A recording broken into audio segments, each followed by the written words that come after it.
Hi folks, Lou here, and I'm going to talk about an aspect of game design that I haven't really thought about explicitly until I saw a tweet on Twitter, or what used to be called Twitter, that eliminated it.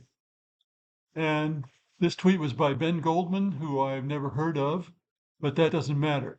I try to accept the notions and ideas on the quality of the notion or idea, not where it came from, because where it came from doesn't matter.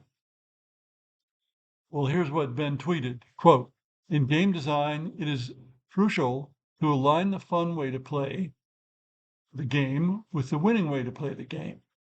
Players will optimize the fun out of the game if they can, which will happen if those two things aren't aligned," unquote. In other words, the way to succeed in the game has to match the way to have fun in the game. Now, of course, having fun is different things for different people, but you can avoid some of the obvious ones. It depends on your target audience. So here are a couple examples. First of all, turtling.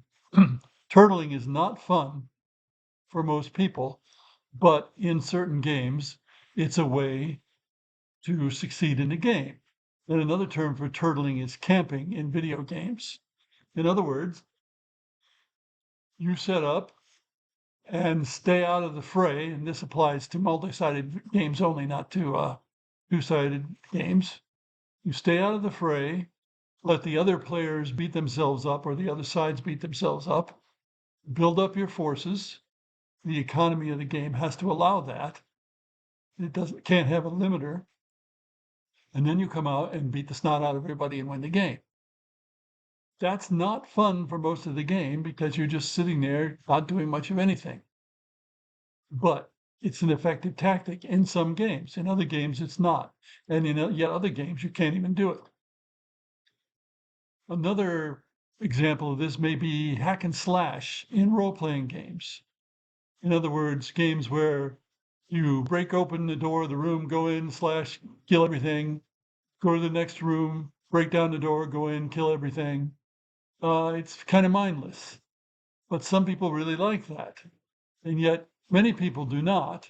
And if that's all that your role-playing game is, then it's a case where something that is successful, because hack and slash can be successful in some games, not in others, is not fun. And remember, the whole point here is that the way to be successful is also fun. So it's a simple thing, but an important thing. Thanks for listening.